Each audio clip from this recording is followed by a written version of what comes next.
Commander, something you need? How's the Normandy performing? Is she everything they said she'd be? She's the best ship in the fleet, if you've got a pilot who knows how to handle her. Balance isn't what you'd expect. Takes a while to get used to that oversized drive core we got stuffed in the back, and her power can sneak up on you if you're not careful. The Normandy's probably too much ship for your average Alliance pilot, Commander. Lucky for you, I'm anything but average. I like to know my crew. Mind if I ask you a few questions? I can see where this is going. You did a background check on me, didn't you? Well, I'll tell you the same thing I told the captain.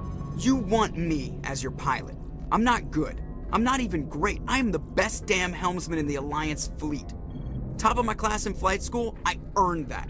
All those commendations in my file, I earned every single one. Those weren't given to me as charity for my disease. What are you talking about? Are you sick? You mean you didn't know? Oh, crap. Okay, I've got Vrolik syndrome, brittle bone disease. The bones in my legs never develop properly. They're basically hollow, too much force and they'll shatter. Even with crutches and my leg braces, it's hard to get around. One wrong step and crack! It's very dramatic, but I've learned to manage my condition, Commander. Put the Normandy in my hands and I'll make her dance for you. Just don't ask me to get up and dance unless, you like the sound of snapping shin bones. I need to know more about this Vrolik syndrome if I'm putting my ship in your hands. Yeah, of course you do. It's an extremely rare condition. Nobody knows exactly what causes it. Genetic, maybe. It's treatable, but there's no cure. They classify my case as moderate to severe. I was born with over a dozen fractures, hip, thighs, ankles. My bones were already breaking in the womb. 100 years ago, I wouldn't have survived past my first year. Lucky for me, modern medical science has turned me into a productive member of society. You're not gonna break a bone trying to fly the ship, are you? I don't fly with my feet, Commander, so I'm fine as long as I'm in this chair.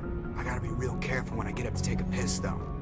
I can do my job as well as anyone on the ship. Better, actually. So don't worry about it. I'm not trying to make you uncomfortable. Let's talk about something else. Whatever you want, Commander. Why does everyone call you Joker? It's a lot shorter than saying Alliance Flight Lieutenant Jeff Moreau. Plus, I love to make little children laugh. You're dodging the question. Look, I didn't pick the name. One of the instructors in flight school used to bug me about never smiling. She started calling me Joker, and it stuck. Why didn't you ever smile? Hey, I worked my ass off in flight school, Commander. The world's not gonna hand you anything if you go around grinning like an idiot. By the end of the year, I was the best pilot in the academy, even better than the instructors, and everybody knew it. They'd all got their asses kicked by the sickly kid with the creaky little legs. One guess who was smiling at graduation? I have to go. All right, see ya.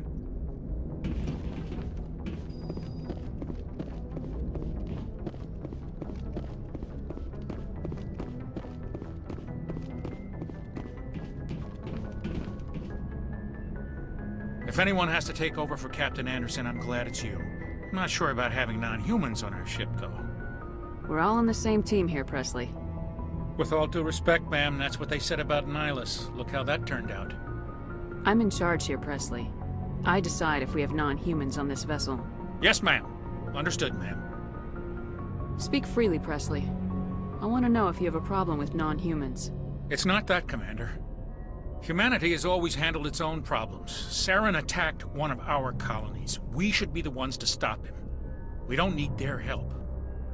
This is bigger than humanity. Saren's a threat to every species in the galaxy, and I'll welcome anyone who wants to help me bring him down. I guess so. Maybe I'm just stuck in the old ways of thinking. But don't worry, Commander, this won't be a problem. How did you end up assigned to the Normandy? I signed up with the Alliance as a navigator right out of school, following in my grandfather's footsteps, I guess. My first posting was on the Agincourt. We were one of the first reinforcements to arrive at Elysium after the Blitz hit. Those raiders were no match for an Alliance frigate. Of course, the only reason the colony was still standing was because of you, Commander. I can't believe you held out as long as you did. How'd you end up on the Normandy? I got my officer's commission after Elysium. Must have made an impression on the right people. Captain asked for me when he was picking his crew. Carry on, Presley. Yes, ma'am.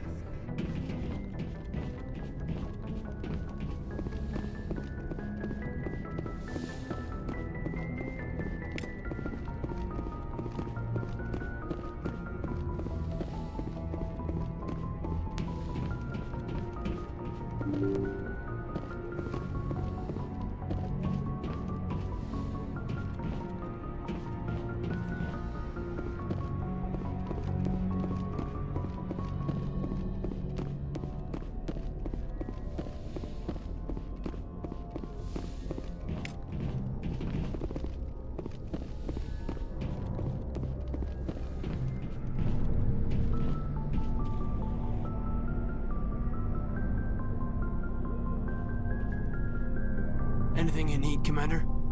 Just trying to get a sense of where the crew's at. Thoughts? I've wasted enough of your time for now, Commander. We'll have time for personal debriefings later. We'll talk another time, Lieutenant. Commander?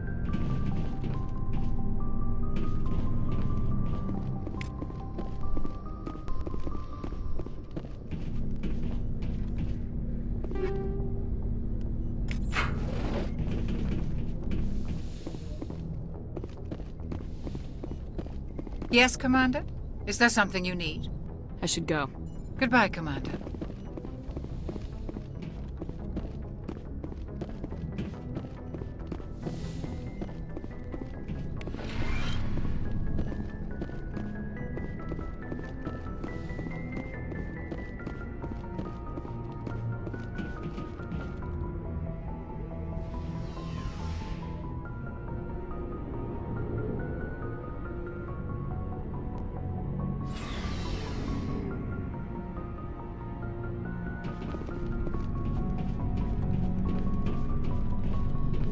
Nice ship you've got, Shepard.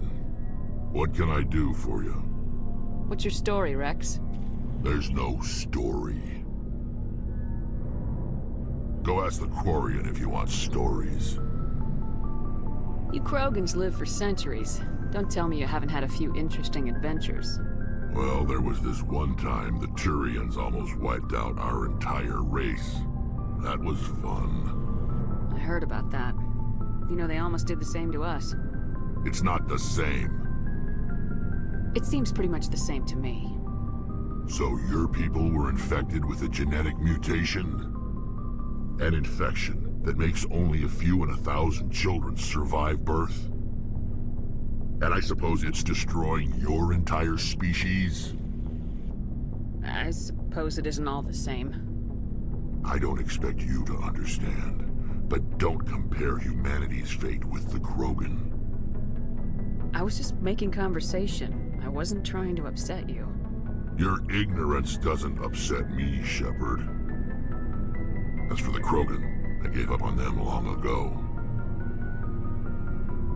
The genophage infected us, but it's not what's killing us. Are your people really dying? We're sure not getting any stronger. We're too spread out. None of us are interested in staying in our own system. Lots of species have left their homes and prospered. But they go to colonize new worlds. We're not settlers. We're warriors. We want to fight. So we leave. Hire ourselves out. And most of us never go back. What can you tell me about the genophage? Ask the Solarians if you want details. They made it. All I know, it makes breeding nearly impossible. Thousands die in stillbirth, and most never get that far. Every Krogan is infected. Every one. And no one's rushing to find a cure. Why don't the Krogan try to find a cure? When was the last time you saw a Krogan scientist? You ask a Krogan, would he rather find a cure for the genophage or fight for credits? He'll choose fighting every time. It's just who we are, Shepard. I can't change that. Nobody can. So long, Rex. Shepard. Commander? Do you have a few minutes to talk? One-on-one? I'm sorry, Commander. I need to get my duties squared away. I wouldn't mind talking more later, though. What's your opinion of the last mission? Kinda wish you'd got there sooner, Commander. No offense, I appreciate the rescue. I just wish... You wish we'd been able to save the rest of your unit. Yes, ma'am. If I had been more alert, we wouldn't have been cut down by an ambush. The Geth are perfect ambushers. They don't move, they don't make noise, they don't even breathe. They have flashlight heads, ma'am. I'll make sure it doesn't happen again. Dismissed, Chief. Ma'am?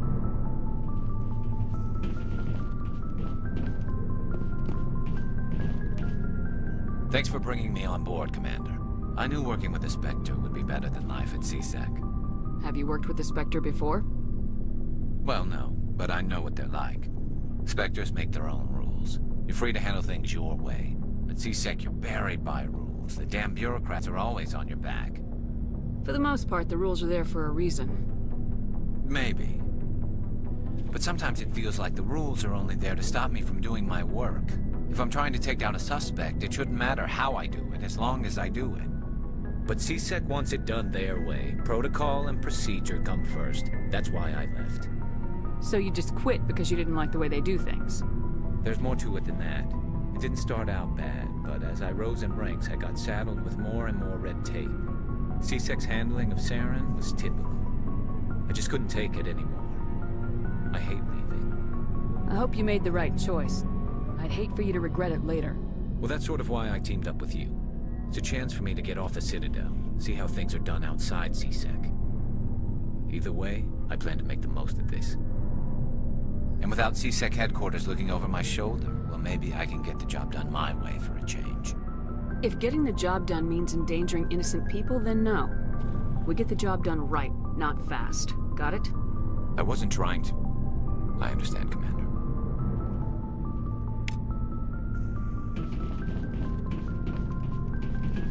Hey, Commander. Looking for some extra supplies before you head out? What have you got? Whatever you want. Armor, weapons, mods. It's not standard Alliance issue, but that's not necessarily a bad thing. Well, as long as you don't mind paying for it. Why should I pay you for my weapons and armor? My stuff doesn't come from the Alliance. I have to purchase it myself, and it's not cheap. Hell, the licenses alone have set me back more than I'd like. But no licenses, no goods. Without the goods, I'm out of a job. What are licenses? Why do you need them? Manufacturers sell licenses. Each license allows me to buy and sell a certain brand of products. I already have several basic ones, but you'll need to buy more if you want me to bring in different brands. Many of the best licenses are hard to get, but they're well worth the cost if you can find them. What do the different manufacturers offer? There are too many for me to keep track of, but each license will explain what it's good for. How often will you get new items? Well, that depends on how many licenses you've purchased, but I'll rotate items on a regular basis regardless. And anytime we land someplace with a big enough port, I'll buy, sell, and trade whatever I can. Check back often. I need to move items quickly, so only the most basic items will be stocked consistently. Let's see what you've got. You bet, Commander.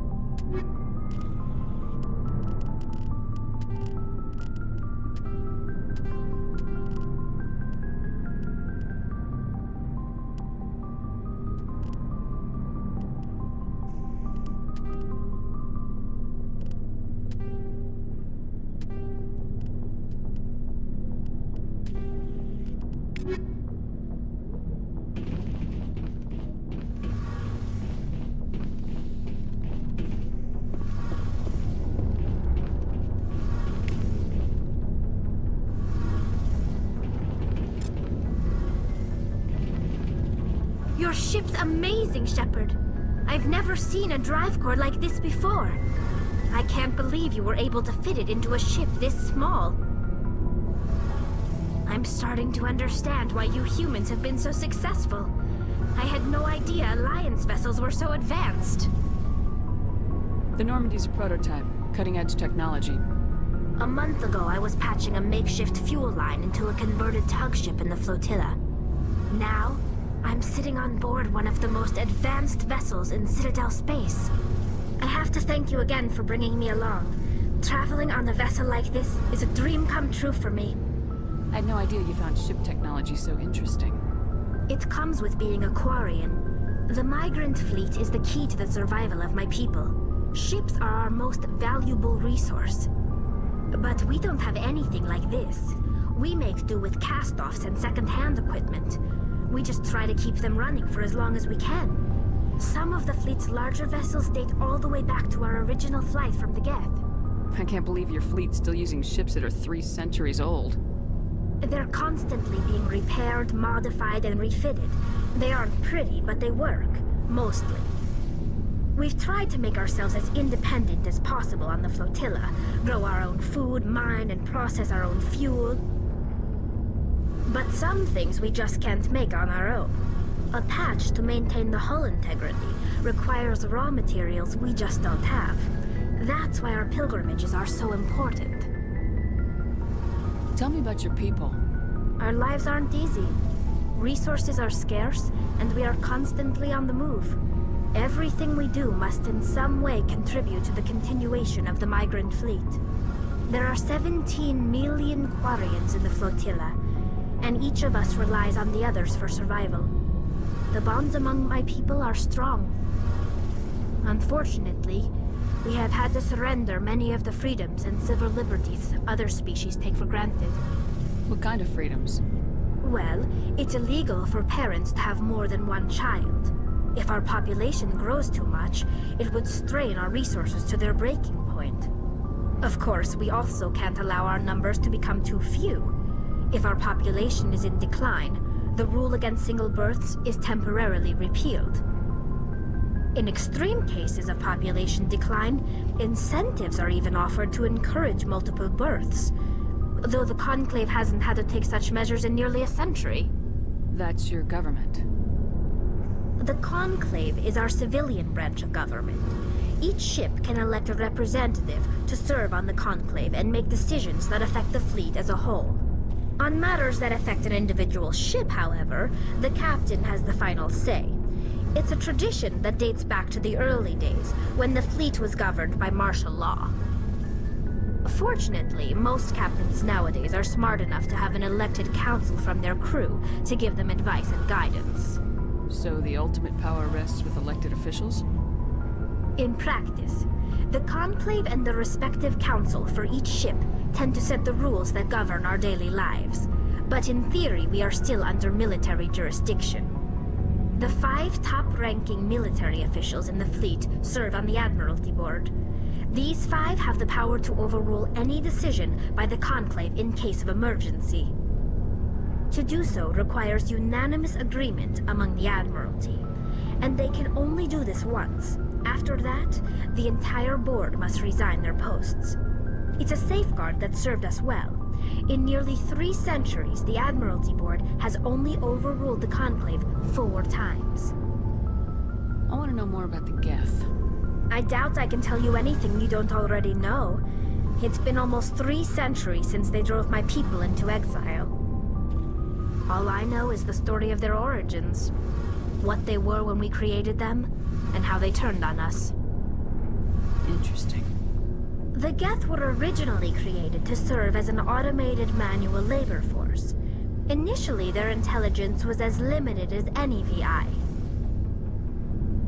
Over time, we made small modifications to their programming to allow them to perform more varied and complex tasks, bringing them closer and closer to true AI status.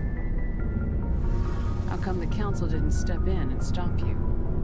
This wasn't true AI research. We may have been skirting the bounds of the law, but we never did anything that was actually illegal. The changes were so insignificant, so gradual, that we were able to control them. Or so we thought. But one thing we underestimated was the power of the neural network. 1 million Geth thinking simultaneously created an inherently unstable matrix. So the Geth share brainpower? Many of the Geth's logic systems were designed to work in concert with other nearby Geth. Basically, the more of them you have in the group, the smarter they are. So there's some sort of group consciousness? No, nothing like that. They cannot share sensory data or information. Their programming cannot handle that much simultaneous input. Each Geth maintains an individual awareness and identity. The neural network only operates on a process-based level. It's basically the synthetic equivalent of a subconscious. But when they're in close proximity, they can coordinate low-level functional processes, freeing up more capacity for original or independent thought. What made them rebel? As we built more and more Geth, their effective intelligence became more sophisticated, more abstract.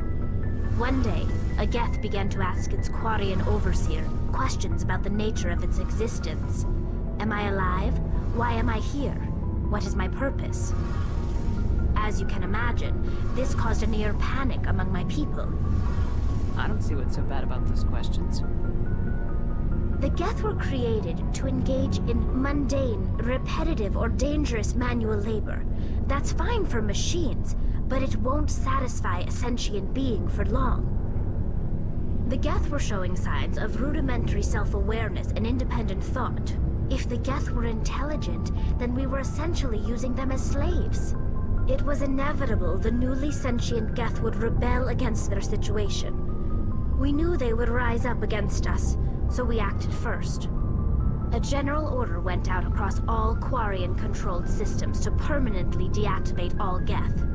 The Geth responded to this order violently. Hey, you can't blame them for fighting for their survival. We had no other choice. The Geth were already on the verge of revolution. By acting quickly, we had a chance to end the war before it began. The hope was that most of the Geth would still be little more than machines, incapable of organized resistance. But they had progressed much further than anyone anticipated.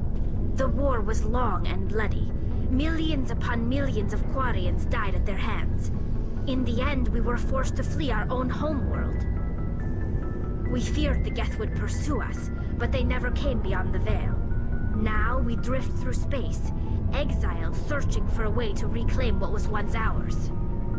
It's hard to feel sorry for you. Your ancestors tried to wipe out another species. We made a mistake when we created the Geth in the first place, but we did not make a mistake when we went to war against them. If we had not acted, they would have wiped us out. They're a synthetic life form. They have no use for organics. None. Why do you think they cut themselves off from the rest of the galaxy? Why do you think they've killed every organic being who's ever tried to contact them? They didn't kill Saren. What does that tell you? The Geth are not innocent victims in all this. They're the enemy. They want to destroy us. Not just the Quarians. All organic life. That's why they've joined up with Saren. And that's why we have to stop him. I want to know more about the pilgrimage. When my people reach maturity, we leave our birth ships and seek acceptance with a new crew. It's necessary to maintain genetic diversity among the fleet. But no ship wants to accept someone who will be a burden on them. So, to prove our worth, we embark on a pilgrimage. We set out alone, leaving the flotilla and our families behind us. We only return once we have found something of value we can bring back to the fleet. This is presented as a gift to the captain of the respective ship we wish to join. If the gift is accepted, we are welcomed into the crew. Can a captain choose to reject the gift? That doesn't happen often. Most captains are eager to increase the size of their crew. It increases their own standing in our society. Even when the gift is not particularly valuable, the captain usually accepts it out of a sense of tradition. However, there is a stigma to presenting a substandard gift. It's not the best way to make a good impression on a new community. Most pilgrims don't return until they find something worthwhile. I can't believe they just send you off alone. It's not like they just cast us out. Before we leave, we are given lessons in how to survive outside the flotilla, and given gifts to help us on our journey. We also receive implants to fight off sickness and disease. Generations of living in an isolated and highly controlled environment have left our immune systems weaker than most. By the time we leave the fleet, we are well equipped for the pilgrimage. This is a rite of passage for all Quarians. If it were dangerous, our numbers would suffer. Virtually every pilgrimage ends with a triumphant return and the ritual presentation of the gift to one of the fleet's captains. I want to talk about something else. Like what? I should go. See you later. Hey, Commander, you know that Quarian, Tally? She's been spending all her time down here asking me about our engines. I'll tell her to leave you alone. What? No, she's amazing. I wish my guys were half as smart as she is. Give her a month on board and she'll know more about our engines than I do. She's got a real knack for technology, that one. I can see why you wanted her to come along. I figured she'd be a real asset to the team. You got an eye for Tally, Commander, but I'm guessing that's not why you came down here. Where else have you served, Adams? If you name a class of Alliance ship, I've probably served on it. Everything from dreadnoughts and carriers right down to frigates like the Normandy. My last assignment was on the Tokyo, only a cruiser, but she was a good ship. Couldn't hold a candle to the Normandy, though. Fill me in on the IES stealth system. How does it work exactly? You can't hide a ship out in space. They emit too much heat and radiation, too easy for sensors to pick them up, unless you find a way to capture those emissions. So our stealth systems trap the energy we give off in storage sinks built into the ship itself. No emissions to give away our location. Eventually the sinks have to be vented. More than a few hours silent running and they overheat. Cook us inside our own hull. There's no way for anyone to detect us? A visual scan can still pick us up. Anyone looking out a window can see us plain as day. But you have to be pretty close to get an actual visual out in space. Most vessels rely on scanners. As long as the stealth systems are engaged, they can't see us. Not unless we accelerate to FTL speeds. Why doesn't it work with faster-than-light travel? Cranking up to FTL blue shifts our emissions, pushes them into frequencies too high to capture in the sinks. As soon as we make the jump, it's like setting off a flare. Sensors can pick up our location whenever we enter or exit FTL flight, but for short-range missions, our stealth systems are amazing, and we've got the only one. I want to know more about the Normandy. She's the best ship I've ever served on, probably the fastest vessel ever designed, and she's the only one using the new Tantalus drive core. What's so special about the Tantalus drive core? Proportionally, it's about twice the size of any other vessel. Not only are we faster, we can run at FTL speeds longer before we have to discharge the core. Carry on, Adams. Aye, aye, Commander.